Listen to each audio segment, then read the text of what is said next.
வணக்கம் நண்பா. நம்மளோட பக்கத்து மாநிலமான கேரளாலருந்து கிளம்பி ராமேஸ்வரம் புதிய பாம்பன் பாலம் வழியா வர்ற ஒரு எக்ஸ்பிரஸ நம்ம ஷூட் பண்ண போறோம். லோகோ தெரிஞ்சிருச்சுங்களா? அந்த பழைய பாலம் ஒட்டி பாருங்களேன். லோகோ உங்களுக்கு தெரிஞ்சிருக்கும். ஸோ வேப் 4ஓட வந்துகிட்டு இருக்காரு. இவர் எப்போதுமே ஆல்மோஸ்ட் வேப் 4ல தான் ரன் பண்றாரு. எல்ஹெச்பி எந்த கோச்சுமே இன்னும் குடுக்கல. அது பக்கத்துல வர வர கம்ப்ளீட்டா ஷூட் பண்ண போறோம். இங்க இருந்து பாம்பன் பஸ் பாலமா இருக்கட்டும், பாம்பன் ரயில்வே பாலம் எல்லாத்தையும் பார்க்க அவ்வளோ அழகா இருக்கும். பழைய ரயில்வே பாலம். இன்னும் கொஞ்ச நாள் தான் நண்பா. எப்பவுமே டிஸ்மேண்ட்லிங் போய்க்கிட்டு இருக்கு. எல்லாத்தையும் ரிமூவ் பண்ணிக்கிட்டு இருக்காங்க. இன்னும் கொஞ்ச நாளத்தில அடையாளமே இருக்காது. இருக்கிற வரைய ரசிச்சுப்போம். முடிஞ்ச அளவு வீடியோஸ ஷூட் பண்ணி வச்சிருக்கேன்.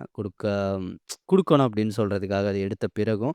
ஸோ இப்போதைக்கு அம்ரிதா எக்ஸ்பிரஸ் வந்துகிட்டு இருக்கு. வெர்டிகல் லிஃப்ட்டுக்குள்ள போகுதுங்க. இங்கேருந்து பார்க்கும்போது அவ்வளோ அழகா இருக்கும். பார்க்குறதுக்கே ரொம்ப பிரம்மாண்டமா இருக்குங்க. அதுவும் நல்ல ஒரு சூரிய வெளிச்சத்தில அவ்வளவு கிளாரிட்டியா அத பார்க்கும்போது எத்தன டைம் பார்த்தாலும் நல்லாருக்கும். ஸோ ஓகேங்களா. இது பக்கத்துல வர வர ஒரு கர்வ் இருக்கும். அத தாண்டி இந்த ட்ரெயின் அப்படியே கீழ பஸ் பாலம் கீழ வழியா போயி, பாம்பன் ரயில்வே ஸ்டேஷன்ல நிக்காம போவும். ஸோ இவர் எக்ஸ்பிரஸ்ஸு. அதனால இவர் பாம்பன்ல நிக்க மாட்டாரு. நிக்காம டைரக்ட்டா ராமேஸ்வரம் தாங்க போகும். சரிங்களா? ஸோ மண்டபத்துல நின்டுட்டு அதுக்கப்புறம் டைரக்ட்டா இவர் போறது ராமேஸ்வரம் தான். இவருக்கு ஸ்டேஷன் கிடையாது. போர்ட் மெயில் எக்ஸ்பிரஸ்ஸா இருந்தும் பாம்பன்ல நிக்கும். பட் இவர்லாம் நிக்க மாட்டாரு. இதுவரைய பழைய பெட்டியில தான் போய்க்கிட்டு இருக்கு. இன்னும் எல்ஹெச்பி சேஞ்ச் பண்ணல. இன்னும் கூடிய விரைவில் ஏன்னா கொஞ்சம் கொஞ்சமா பண்ணிக்கிட்டு வர்றாங்க. தெரியுதுங்களா? இந்த கர்வ் தான் சொன்னேன். ஸோ பார்க்குறதுக்கு அவ்வளோ அட்டகாசமா இருக்கும். அது அப்படியே அதே அதே ஸ்பீடோடயே அப்படியே கீழ அந்த பஸ் பாலம் வழியா போயி, நம்ம அப்படியே ஆப்போசிட் மாறிருவோம்.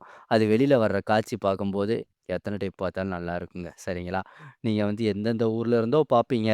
எல்லாராலயும் இந்த காட்சிய பார்த்துக்கிட்டே இருக்க முடியாது. அது மாரி நீங்க வரும்போது, ட்ரெயின் வந்தா தான் போச்சு. அது மாரி நீங்க பர்ட்டிகுலரா இந்த டைம்க்கு வரணும். பட் அது எதுவுமே தேவையில்ல. நீங்க எங்க இருந்தனாலும் பார்க்கலாம். அ உங்கள சாட்டிஸ்ஃபைட் பண்றதுக்காக தான் நம்ம இங்க இருக்கிற இன்ஃபர்மேஷன நம்ம சேனல் வழியா குடுத்துக்கிட்டு இருக்கோம்.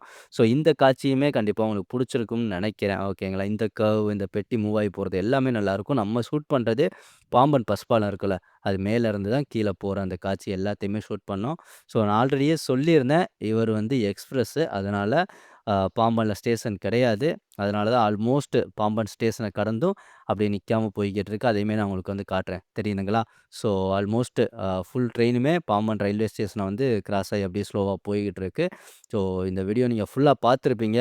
அவரு உள்ள வந்ததுல இருந்து, அந்த ஸ்டேஷன கடந்து போற வரைய. ஸோ இந்த வீடியோ புடிச்சிருக்குன்னு நெனச்சீங்கன்னா நண்பா, இந்த வீடியோவுக்கு ஒரு லைக் பண்ணிட்டு, உங்களுக்கு தெரிஞ்ச ஒரு ஃப்ரெண்ட்ஸுக்கு இந்த வீடியோவ ஷேர் பண்ணி விடுங்க. ராமேஸ்வரத்துலேருந்து மீன், இறால் ஏதாவது தேவைனாலும் நம்மள கான்டாக்ட் பண்ணுங்க. கண்டிப்பா உங்களுக்கு அரேஞ்ச் பண்ணி தரேன். பாய்